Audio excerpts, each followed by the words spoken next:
Bismillahirrahmanirrahim. Qala Allah Ta'ala qulin zuru maza fis samawati wal ard. Katakan olehmu ya Muhammad sallallahu alaihi wasallam bagi mereka itu, lihat olehmu dan fikir olehmu akan barang yang ada ia di dalam 7 petala langit dan bumi, daripada segala ayat dan tanda yang menunjukkan ia atas wahdaniyah. Maksudnya semua alam ni menunjukkan wahdaniyatillahi ta'ala, ketunggalan Allah Subhanahu Wa Ta'ala. Seolah-olah pokok tu bercakap, langit bercakap apa? Allahumma wujud yattasif bil wahdaniyah. Lau lam yakun kazalik lam yujad syai'un minal awalim. Seolah-olah begitu. Ya, tu panggil apa? Lisanul hal. Seolah-olah langit, bumi semua mengata Allah mawujud, ada, bersifat dengan wahdaniyat, sebab kalau tidak sedemikian semua makhluk takkan ada. Itu maksudnya. Itu panggil lisanul hal. Ya, tahu lisanul hal? Lidah kelakuan panggil. Ya, perkataan kelakuan. Dia tak ada mulut.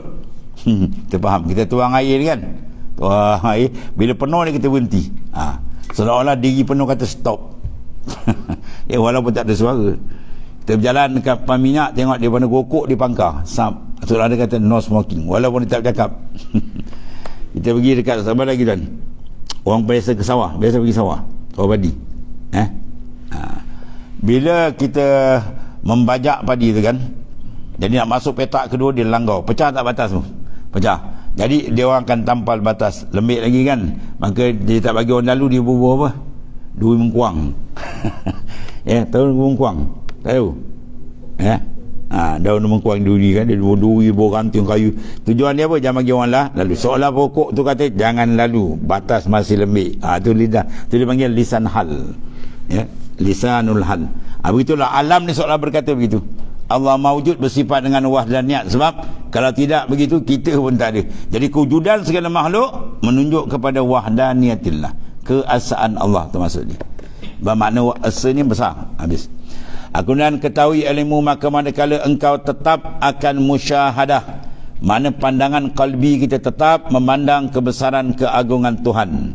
Apa musyahadah? An yudima ittila ala Allah bi'ainil qalbi, mana kekal mengekalkan melihat atas Allah dengan mata hati, bukan lihat mata kepala ya.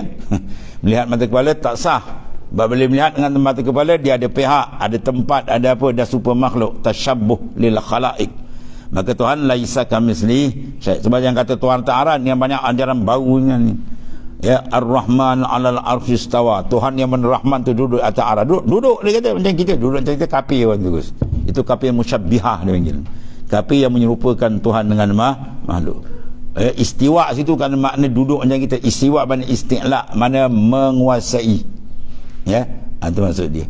Ya, ni semua ni duduk dalam kuasa saya, bukan duduk macam ni, duduk dalam permintaan. Ya, itu maknanya kan tafsir. Sebab wa kullu nassin awhamat tashbiha wa rumati tanziha.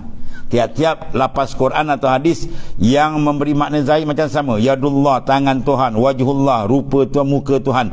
Adakah macam itu kan? Sebab sana ada ayat khas tu, laisa kamisli syai'. Itu dasar kita. Ya, Tuhan tak serupa makhluk. Zat dia, sifat dia, af'al, tidak ada satu jalan keserupaan. Sebab kunhi lain-lain had, hakikat lain had. Hakikat Tuhan wajib, hakikat kita harus mungkin. Itu maknanya. Bila hakikat tak sama, jangan cari jalan, memang tak ada persamaan. Kita sendiri pun, kita dengan lembu sama kan? Macam mana lembu tak serupa kita? Kalau lembu serupa kau pun jadi lembu ya? Dia tidak ada jalan persamaan. Ya. Sebab tu kata Sayyidina Abu Bakar, al-ajzu an idraki idrakun. Dalam pengajian Usuluddin dia pelik. Lemah daripada mendapat, itulah mendapat. Faham? Lemah daripada mendapat apa? Mendapat menyerupakan Tuhan dengan makhluk. Tak ada jalan rupa, tak dapat. Tak ada serupa. Itulah pengenalan, itulah mendapat. Itulah pengenalan. Sebab benda yang berbeza mesti dapat berbeza. Kalau benda yang sama mesti dapat sama. Kalau kita sama kita makhluk tiba-tiba tak bertempat tu pening. Mana boleh, sebab makhluk sifat dia begitu. Tapi kalau dengan Tuhan, dia kata macam mana Tuhan tidak buat apa? Tanya dia balik, yang kau bincang tu siapa? Tuhan ke makhluk? Kalau kata Tuhan tak sama makhluk. Kau jumpa makhluk, kita jadi Tuhan lah. Ya, sebab dia dasar dia laisa kamisli, Tuhan tak serupa. Itulah kehaibatan, keagungan Tuhan yang maha dahsyat. Tidak ada wajhut tanasub, tidak ada wajh tashabbuh, tak ada wajah keserupaan. Habis itu. Jadi kekalkan memandang dengan kalbi. Apa makna? Kita merasakan kewujudan Allah yang maha sempurna, yang tidak serupa makhluk, sentiasa. Itu dipanggil dawam, ayyudimal ittila. Kita mengekalkan pandangan hati ala Allah Ta'ala bi'ainil qalbi, dengan pandangan mata hati, bukan mata luar. Mata hati dipanggil basirah, mata luar dipanggil basar. Al-basar la yara illa al-khalaiq, wal basira la tara illa al-haq. Ya, mata luar dia tak nampak melainkan makhluk je. Ada pun mata dalam dia melihat tuan makhluk. Tapi lihat dia bukan lihat macam kita. Lihat dengan mana syuur, keperasanan yang Tuhan bukakan dengan nur ma'rifat. Habis. Ketahuilah manakala dia kata engkau tetap akan musyahadah itu hingga jadi berkekalan, ya, sampai dah jadi tabi'in. Di mana saja dia sentiasa mengingat. Dan benda yang membawa kita sentiasa dia dua, imma grun, imma mahabbah, cinta. Orang bila dia bercinta tuan, di mana dia duduk dia ingat. Di mana dia duduk dibangun semua dia ingat akan orang yang dicintai, mahbubah, kekasih dia. Ya, begitulah maknanya. Kalau nak kekalkan ingatan Tuhan, kena tanam perasaan cinta. Barang siapa hati dia tak ada cinta, ada tapi tak kuat, dia tak boleh jalan, dan rohani tak boleh jalan. Jadi mesti ada mahabbah. Tariquna tariqul mahabbah. Jalan kami ma'asyiral arifin, orang yang benar-benar mengenal Tuhan, ialah mahabbah. Ya, dan mahabbah berlaku, dia akan berlaku satu proses dipanggil kepengleburan keperasanan kalbi, dipanggil fana. Bila dah kuat mahabbah, yang lain hilang. Batu orang bila bercinta, dia dah jatuh hati satu benda, jangan tunjuk benda lain, dia tak nak. Dia kata tunggu yang ni lagi lawa. Tak ada, yang ni lawa. Hitam lah, hitam berseri. Wah, dia tak nak lain lah. Sebab apa? Dia dah jatuh hati tu. Sebab tu kita wajib menjatuhkan hati kita dengan Allah Ta'ala. Kalau tak jatuhkan hati dengan Tuhan, memang dia jatuh hati tempat lain. Dia jatuh hati dengan makhluk, binasalah insan itu. Ya, binasa insan. Memang dia hamba makhluk. Kena jatuhkan hati kita dengan Allah Ta'ala. Maka nak jatuhkan hati kena apa? Kena buat muhasabah, baru sampai pada musyahadah. Muhasabah apa? Perhati ni'am. Bahawa manusia ni diperangai jubilatil insan yuhib ila ma'asan ilah. Diperangaikan manusia, dia akan jatuh hati kasih pada orang yang banyak memberi kepada dia. Ya, bila orang banyak beri kat kita kan, oh bantuan dia, tolong kita, dia support, nama-nama apa, ambil perhatian kita. Orang macam tu lah, perempuan dengan lelaki macam tu, bila banyak ambil perhatian, dia jatuh hati macam tu. Maka siapa yang lebih mengambil perhatian dan menikmat lebih daripada Ta'ala? Segala-gala dia. Ya, segala-gala semua daripada dia. Ada kita, dia tentu, umur semua dia tentu. Ya, dia yang kasih pada kita. Maka kalau kita kenal dan muhasabah balik, perasaan cinta tak akan timbul. Ya, bila timbul cinta dengan Tuhan, di situ mulanya perjalanan rohani dia. Ya, dan dia akan mula membanyakkan akan zikrullah. Ziklah tu tanda. Ya, alamat tanda orang kasih dia banyak. Iza man ahabba syai'an aksara zikru. Siapa kasih tu benda, maka dia akan banyak sebut benda tu. Ya, jadi kita kena apa? Muhasabah, perhatikan balik ni'am. Nikmat-nikmat Tuhan yang tak terhingga banyak. Yang satu-satu kita perhati je balik. Baru akan nampak Masya Allah hebatnya kurniaan Tuhan pada kita. Mula hati mula terpaut. Dan nak perhati benda ni pula, kena ambil kaedah dia, masa pula kena ambil. Masa sunyi, tenang, bangun malam-malam. Ya, yang khusus. Tempat pula ambil tempat yang elok. Ya, benda besar kan. Maka dia nak bincang benda-benda tempat yang khusus. Tuan-tuan pernah buat musyarat penting dekat kedai kopi ya deh. Kita ada musyarat khas ni kat mana? Kedai kopi. Mana boleh dia boleh masuk bilik mesyuarat. Masuk mesyuarat kunci pula, jangan bagi gangguan orang lain. Buat boleh tumpu. Itu tumpu kerja dunia, nak banding kerja dengan Tuhan lagi besar. Sebab tu kena khas betul. Sebab bila bangun malam tu kan, kita ambil tempat tu betul menghadap dia, insya-Allah. Banyak pembukaan. Kalau mesyuarat tempat cantik tadi, tenang je, banyak idea kan. Yang ni banyak nur Tuhan bagi. Ada kaedah kita jalan. Sebab dia kata mana fa'al qalb mislu uzlatin yadkhulu fiha midanul fikrah. Tidak ada satu benda yang lebih cas memberikan rohani kita kuat. Dua perkara, asing kemudian masukkan pemikiran. Kita asing malam-malam kan, sebab tu dalam kalau tarekat Naqsybandiah dekat lain dia buat usuluk terus, asing jadi terus masuknya apa, kursus. Pegawai kerajaan kalau bekerja 50 tahun tak pernah kursus, memang tak ada peningkatan. Awak kerja 40 tahun tak ada, sekali pun tak ada. Saya monteng aja. Badan pun kerja kau tak ada kualiti. Ya, dia kejap-kejap kerusu, baru dia kualiti dia ada. Ya, macam tu kot suluk. Ya. Ada seorang sahabat dia masuk suluk, bini dia tak lagi. Suluk apa 10 hari, 3 hari. Pun macam-macam. Kawan pun kata dengan suami dia kata, suami dia kata gini dia, awak siap pakai apa? Abang nak pergi mana? Tak ada kursus. Oh kursus tak apa. Kursus gesek baju kan. Siap. Dengan apa? Baju siap kemas beg. Kursus untuk dunia. Dia nak jaga akhir kau sembam dalam kubur. Kau main je tau. Yang ni dengan Tuhan kau dia buat mesin. Jadi senang laki dia akal ni. Laki dia kata kursus apa? Kursus rohani. Mau dia kena 3 hari tak balik. Allah. Habis ya. Dia unsur tentang bila unsur rohani kuat, dia lain cara hidup dia. Kalau unsur jasmani kuat, lain cara hidup dia. Ya. Kalau orang terperangkap pemikiran dia, IQ dia tentang si fikir benda yang nak ditinggal dunia sementara ni, maka darajat dia rendah. Kalau dipikir ruhani, dia nak bawa balik menghadap Tuhan, atau darajat dia tinggi. Dan banyak orang tak perasan dia sedang diazab oleh Tuhan dengan kelekaan ini. Qad azzabakumullahu bihayatil jismaniyah. Tuhan lekakan dia dengan hidup jasmani. Rohani langsung tak jaga. Pam, malaikat maut datang boleh terpanjat tu. Allah tak siap lagi. Dia tak ada benda lagi dah. Tunggu aje lah. Ya, balasan dia ni. Habis.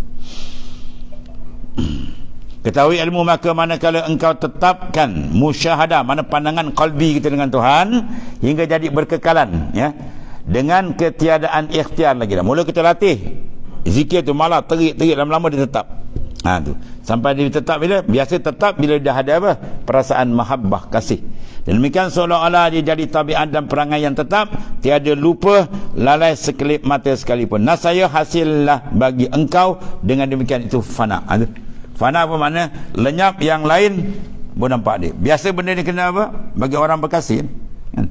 Dia dah kasih tu benda, tak nampak benda lain. Dia akan tumpu benda tu je. Itu maksud dia, fokus. Ya. Zulaiha dengan Nabi Yusuf, bila wizara menteri-menteri lain perli dia, apalah Zulaiha, budak Yusuf kau gila kan. Zulaiha kenakan dia orang panggil isi-isi pemimpin-pemimpin tu, menteri-menteri, pergi rumah dia, buat satu majlis, ya, dia bagikan lemau, bagikan pisau, dia suruh orang tu kupas lemau. Tengah kupas dia lalukan Nabi Yusuf, habis cair tu. Dia tengok esok mahal yang dia kata ni bukan illa malakun kan, ni malaikat yang lalu. Dia yang dia iri wal lemak tu, tangan dia putus, dia tak perasan. Masya-Allah. Ni orang perempuan minta tarikan. Dia tengok Nabi Yusuf punya Jamal Yusuf sampai terkerat tangan, tak perasan. Tak perasan tu dia panggil apa? Fana. Ya. Lenyap keperasanan yang lain daripada penutupan Yusuf. Itu Nabi Yusuf. Jamal Yusuf. Kalau Jamal Rasulullah SAW lagi cair kan. Rasulullah secantik-cantik, tak boleh banding Rasulullah dengan Nabi Yusuf. Rasulullah lebih hebat, sebab Nabi Yusuf pun jadi dengan nur Rasulullah SAW. Itu kehebatan dia. Itu makhluk sama makhluk. Macam mana ulama kata kau dengan Tuhan sendiri, ya, yang paling hebat, tidak ada bandingan, yang mempunyai segala kesempurnaan, tidak ada sedikit kekurangan. Ya, tarikan jazbah atau qam kalau berlaku memang habis hilang. Ya, confirm akan terasa, maknanya tidak ada keperasanan kepada yang lain, ditumpu tu. Itu dipanggil, istilah sufi dipanggil fana. Ya. Fana mana anta berdua azamatillah, terserlah terang dalam kalbi dia kebesaran dan keagungan Allah. Sekarang kita tahu tapi tak terbuka, tu masalah dia. Ya. Dia masih beriman. Taraf kita sekarang banyak taraf iman, kita nak pergi taraf yakin. Ya, yakin dia ada 3 proses. Pertama mukasyafah, muayyanah dan musyahadah. Mana sebelum masuk musyahadah dia kena lalu proses apa? Muayyanah. Sebelum muayyanah dia pergi apa? Mukasyafah. Terbuka qalbi dia, Tuhan bukaan. Betul-betul dia terasa tu. Takut tu tuan-tuan bila terasa. Dia tahu gimana takut. Takut gimana kan? Dia wahai ni takut seram. Baik. Sekarang dia pergi dalam hutan, kan? Dia pergi dalam hutan, terserempak dengan gimana macam pokok tak ada, tepi dia ada sebatang je pokok. Pokok apa? Pokok nibung. Dia panjat tuan-tuan sampai ke atas. Dia nampak gimau tu, dia panjat pokok nibung sampai ke atas tuan-tuan. Sakit cocokkan dua nibung tu hilang. Dengan siapa? Tarikan gerun dengan gimau tadi tu. Bila gimau lari dia turun, baru dia berasa. Aduh sakit, baru dia cabut satu-satu. Ya. Jimat meraung je pun dia panjat ke atas. Jadi hilang rasa sakit sebab apa? Tu, tarikan gerun. Tu dia. Ya. Begitu juga tadi ni masalah gerun takut. Yang tadi pula masalah seronok. Dengan cantik Nabi Yusuf dapat kerat tangan. Jadi dua-dua benda tu qalbi. Dicentap dalam jalan atau jamal. Membawa kepada suasana yang sangat indah, penumpuan terus kontak hati dia dengan Allah Ta'ala. Itu dipanggil fana. Ya, istilah Sufi dipanggil fana. Injizabul qalbi. Sam dia tadi. Fir'aun je pun tak kenal tu. Orang Melayu panggil apa? Peraun. Kau ni jahat macam peraun. Tukang sihir Fir'aun yang dipilih topnya nak mengalahkan Nabi Yusuf, ya, dia nampak kebesaran Tuhan, hilang Fir'aun terus. Amantu billah Rabbi Musa wa Harun. Bila Tuhan tajalli kebesaran dia melalui mukjizat tongkat Nabi Musa. Padahal yang dipilih bukan cancalang tu, bukan tukang sihir tepi jalan ni, taiko besar tu. Dan dia beri syarat, kalau kau kalahkan Musa pada pagi ini, aku akan beri apa kau nak, bintang ke apa semua dia akan beri. Dan ya, dia beri kentap tu pagi pada Yaumul Atilah, mana pada hari cuti. Dia harap-harap dia nak downkan habis Nabi Musa AS. Dia longgokkan orang semua pagi tu. Ya, bila Allah Ta'ala tajalikan kebesaran dia melalui tongkat Nabi Musa, dia sadut habis. Situ juga tak sempat lagi mana tu. Bila tukang sihir Fir'aun yang kafir dan hasrat datang nak tombangkan Nabi Musa, Tuhan pusingkan balik terus beriman. Fir'aun depan dia di kawasan. Amantu billah wa rasul. Amantu billah Rabbi Musa wa Harun. Aku beriman dengan Allah. Dan kemudian bila dia menyuara kita, Fir'aun kata, kau beriman qabla azan tu. Kau tak minta izin dengan aku lagi. Kalau kita kau tak minta permit lagi. Ya wala uqatin wala usalliban, aku cencang kau, dia kata. Apa dia jawab? Cencanglah, dia kata. Pagi dia beriman, petang syahid. Dan orang berjuang kan 20 tahun tak syahid. Dia sekejap Tuhan bagi. Sebab apa tu? Tu bagi injizab qalbi. Pum, Tuhan terik. Baru kita minta doa, malam-malam minta doa. Dan semayam Tuhan minta lah, ya Allah, engkau teriklah hati hamba-Mu yang hina, ya Allah, dapat menghadap engkau. Tuan-tuan terik, tuan-tuan rasa dia punya kesilapan, masya-Allah. Ya, berlaku jazbah dia panggil. Allahu yajtabi ilaihi may yasha. Tuhan menarik akan orang yang dikehendaki. Maka tarikan itu berlaku dengan dua perkara. Kesedaran terhadap keagungan dan kesedaran terhadap kesempurnaan. Jalal wal jamal. Itu dia kata iza zukirallah wajilat qulubum. Wajilat qulubum tu dua perkara. Sama ada ditajalikan jamal dia, kecantikan, keindahan, lalu kita rindu, atau ditajalikan kekerasan dia, kita gerun. Itu maknanya. Ya. Itu dua perkara kan dia. Kalau dua-dua perkara tak ada, gerun tak berapa, rindu tak ada, kosong. Dia semayang terasa penat. Dia angkat takbir Allahu Akbar, tengah-tengah kosong dalam dan terasa penat. Ya. Rahsia kita tengok seorang cicit Rasulullah SAW, si Ali Zainul Abidin. Ali gelaran diberi ulama Zainul Abidin, perhiasan abid ahli ibadat. Dia semayang tiap-tiap hari 1000 rakaat. Satu hari semayang 1000 rakaat, bukan sebulan, tiap-tiap hari. Benda di mana rahsia itu, itulah benda ni, kesedapan rohani. Dan bila rohani dia naik, unsur rohani tinggi sampai 80-90 darjah, peringkat kan. Unsur jasmani tinggal sikit. Tapi kalau kita unsur jasmani pula atas, kan, unsur rohani tinggal sikit, 5%. Itu yang wah, lembab kan. Kita dengar pagi-pagi pukul 4, debuk-debuk, ingatkan babi mana lalu, rupa dia saya apa, takut mati. Ya, itu unsur jasmani kontrol. Kalau unsur rohani kuat, dibangun ke awal tapi dia menghadap Allah Ta'ala. Pukul 4, pukul 3, pukul 4.30, pukul 5 tu, 4.30 tu, air mata dah mengalir menghadap Tuhan, rindu dengan Ta'ala. Ini apa? Itu rohani dia kuat. Unsur rohani kalau kuat, dia lain gaya dia. Kalau unsur jasmani kontrol dia, lain gaya dia. Ya, minda pemikiran macam tu lah. Ya. Lepas tu kita nak adjust supaya rohani kita cantik. Ya, dia kenal betul. Sebab rahsia mengenal Tuhan yang membawa cinta dan takut. Ya, itu sebab sesuatu kita kenal. Baik, Ibn Abbas mentafsirkan ayat wa ma khalaqtul jinna wal insa illa liya'buduni ay illa liya'rifun. Tidak aku jadikan jin dan manusia melainkan untuk ibadat. Apa makna ibadat? Ditafsirkan ay illa liya'rifun, supaya mereka kenal akan aku. Baik, insan kalau dia kenal siapa dia Allah Ta'ala, masya-Allah, nasihat hati dia takkan putus dengan Tuhan. Rindu cukup kuat. Sebab manusia dia akan jatuh hati, akan tertawan hati dia pada benda yang paling hebat. Siapa lebih hebat dia Allah Ta'ala? Ya, kita mengaji Suluddin kan, segala sifat kesempurnaan milik Allah. Lawan dia segala sifat kekurangan milik makhluk. Tapi kenapa hati kita jatuh kat makhluk tak tuan? Sebab dalam tak terbuka, mata hati dia tertutup. Ya, dia pegang-pegang niat dia benda baik, bila terbuka yang ni lagi hebat, dia pun kenal. Tapi bila buka basirah, dia kenal siapa Tuhan dia. Maka mengenal Tuhan bil basirah, dia akan membawa perubahan. Ya, kenal dengan mati dalam. Ya, tu. Tahu dah tahu, ya, kenal dia lain dan kenal makrifat lain. Merasa dia lain. Sebab kenal ahli sufi dipanggil tauhid khas, dia kenal dengan rasa, zauq, wujdan, syuhud, ayan. Ya, kita kan dah terkenal Mekah kan, dah pampang kat rumah kita gambar Kaabah. Sekarang dia tengok buat dalam apa, musim haji kat dalam TV nampak semua kan, ni video macam-macam semua dah. Memang kita beriman betul, tapi kita tak pernah pergi. Dengan orang dah pergi, dia buka, dia pergi je, dia buka, orang buka dia pintu Kaabah, pum, terpampang nampak Kaabah. Macam rasa kan? Dia tawaf lagi macam rasa. Kemudian dia dah dakap dada dia dengan lambu Kaabah tu, macam mana rasa? Sama tak? Sama. Ya, dengan kita sekadar tahu, belum tengok tapi dah tahu. Ya, dengan orang dah bergayut, tentu lain. Dia sebut Kaabah, terasa dada dia mengayut, terasa air mata dia meleleh. Itu tak rasa. Zauq, rasa dengan Tuhan dia kita nak tak ni? Musangking dia dah pegang kan, tapi tak dibeli, mahal. Orang panggil buang angkat letak, tak tahu buang angkat letak musangking, angkat sekilo apa RM60 tak balik. Kan, biji kat 100 lebih. Contoh dia tahu. Ya, itu dipanggil ilmu yakin.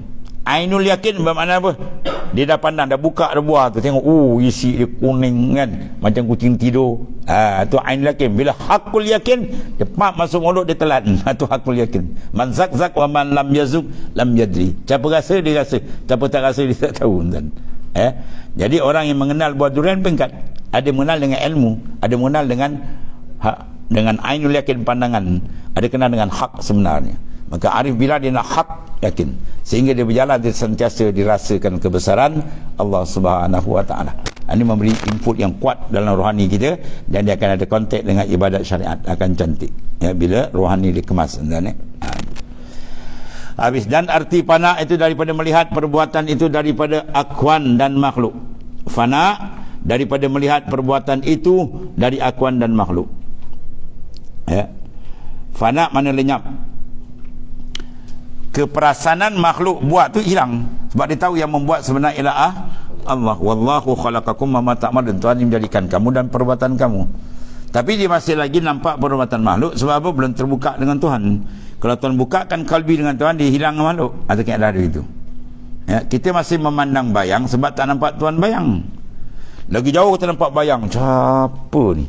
Tiba dekat, pum. Dolar. Bila dolar dia bayang, kita pandang tak? Tak dah. Nampak dolar, kita pandang bayang. Dolar kata, apa kerja kau ni? Ni aku depan kau ni lah. Kan? Maknanya bila terpandang Tuhan, bayang dia tak pandang dah. Faham ni? Dia masih nampak makhluk lagi, dia tak terbuka. Bila Tuhan buka, pum, tajali dengan Tuhan, habis makhluk tak ada. Ya, dia akan nampak kudratillah, iradatillah, ilmullah, wujudullah. Dia akan nampak terang tu. Nampak dengan mana? Dalam. Sebab konteks semua dalam, dia nak dalam. Luar tak ada apa pun, luar tunggu nak bungkus besok, masuk yang lahat ni. Ya, tapi yang tu manusia jaga banyak ni. Banyak kita terkeliru, jaga sangkar. Burung dia tak jaga, rugilah. Kan? Saya ada kenal kawan, dia main burung merebuk, tahu merebuk? Titik. Seekor harga RM60,000, ada harga RM100,000 ada kan. Sangkar dia tanya sangkar apa? Sangkar habis pun RM3,000 kata. Kan? Jadi masuk burung harga RM100,000, sangkar RM3,000. Hari-hari dia soleh sangkar. Burung tak lagi makan. Tak sampai seminggu tuan dah terjungkit. Kepala ke bawah, kaki ke atas. Cerdik tak orang tu? Tak cerdik lah. Dia pergi piara, dia jaga mulia tumpuan benda yang murah, yang mahal tak jaga. Sekarang yang mahal mana roh. Dia nak akan berpindah tuan. Akan balik ke alam ke alam. Yang jasad luar ni kita jaga apa semua ni, habis je. Besok malaikat maut datang, pisahkan habis lah. Siap mandi, kapan, semayang, sumbat dalam dia lahat habis itu. Duduk seorang itu. Tunggu keput hancur. Hakikat diri dah pergi dah tu. Hakikat roh dah begitu, hakikat diri kita. Dia kalau pisau tak dia cakap, dia bercakap siapa dengan dia? Ilmu mana pula dia buat ni? Yang bercakap siapa sekarang? Dia lah. Ya, jasad tak dia cakap kan. Kalau keluar je roh, tenganga kan. Sebab dalam kitab fiqh kata sunat kita tutupkan mulut dan tutupkan mata bila berlaku mufarraqatur ruh an jasad, bercerai roh daripada jasad. Hukum fiqh tu sunat tutup. Sebab apa? Roh akan mata tu akan mengikut pemergian roh. Dia terik daripada kaki sampai ke lutut, lutut sampai ke pusat, pusat sampai garah-garah. Sebab Nabi kata malam yugharghir, selama nyawa boleh sampai sini. Kalau sampai sini ghuliqat abwabu taubah, pintu taubat diselak, ditutup. Menangis pun tuan tak terima lagi lah. Sampai tak sini lah dia keluar. Lepas tu mata akan tengok dia pergi. Itulah diri kita sebenarnya yang boleh mengenal makrifat Tuhan. Tapi bila kita jaga permata besar tu, yang ni sangkau dah tengah panggil tak hidup lagi dah. Habis anak dia pun balik daripada luar negara, bapak dia mati kan, mak dia pun tunjuk ke anak dia, anak tu bapak engkau dah tak ada. Anak dia berkata kan ada tu. Mak ni jangan bohong, kan ada tu. Tu bapak mana ada tu. Bapak engkau dah tak ada. Padahal ada. Siapa yang ada sebenarnya? Dia, ar-ruh. Jasad tu sangkau kan. Sikit lagi urut lah kan, mandi mayat hantar dalam kubur habis dah tu. Tu maksud yang nak dia tu sebenarnya tu. Dia panggil latifatur rabbaniyah, ruhaniyah, nuraniyah. Itulah hakikat dia sebenarnya. Dia ni yang Tuhan beri autoriti untuk mendapatkan ni benda-benda ni, makrifat, pendekatan, dan dapat nikmat itulah dia. Jadi kita kena beri apa? Penumpuan perjalanan ruhani, lebih daripada jasmani. Jasmani, jasad luar sangkar, yang dalam tu jaga jugalah, yang dalam lebih besar, sebab dia akan layak menerima benda-benda yang besar nilaian di sisi Allah Subhanahu Wa Taala. Permata mahal tuan ni, tanah Arab panggil bilaurin. Tunggu saya cerita beratus ribu harga tu, 300-400 ribu sebiji harga. Tapi kalau kerana kita tak jaga, kita balut dengan lumpur dengan apa, kita banyak batu apa kan. Orang yang kenal dia cari, dia polis balik, sap, dia naik dia orang, boom, dia duduk dalam kedai mahal tu kan. Setengah kedai permata pun kan, jatuh kira beli dia. Jatuh kira beli tu. Dia takut getak kena ambil. Mana benda mahal. Jadi benda mahal kita jagalah biar dia dapat sehebat mana pendekatan dan makrifat dengan Allah SWT.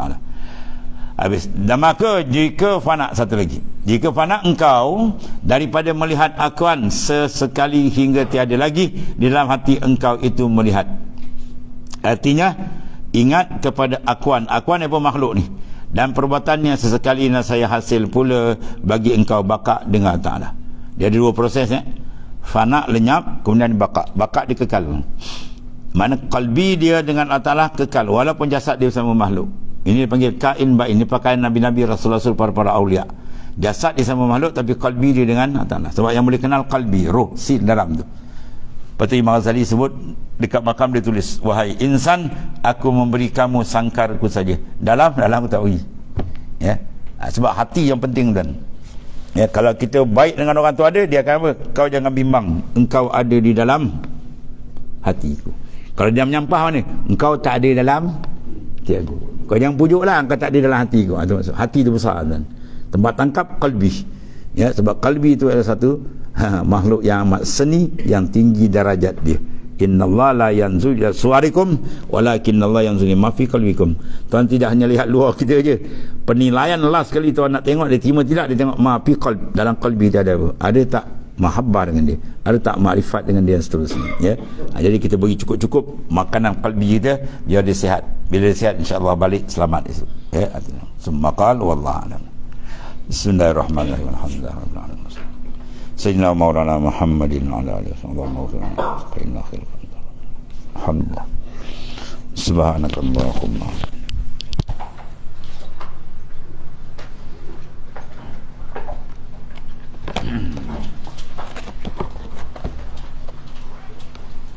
Ya Karim.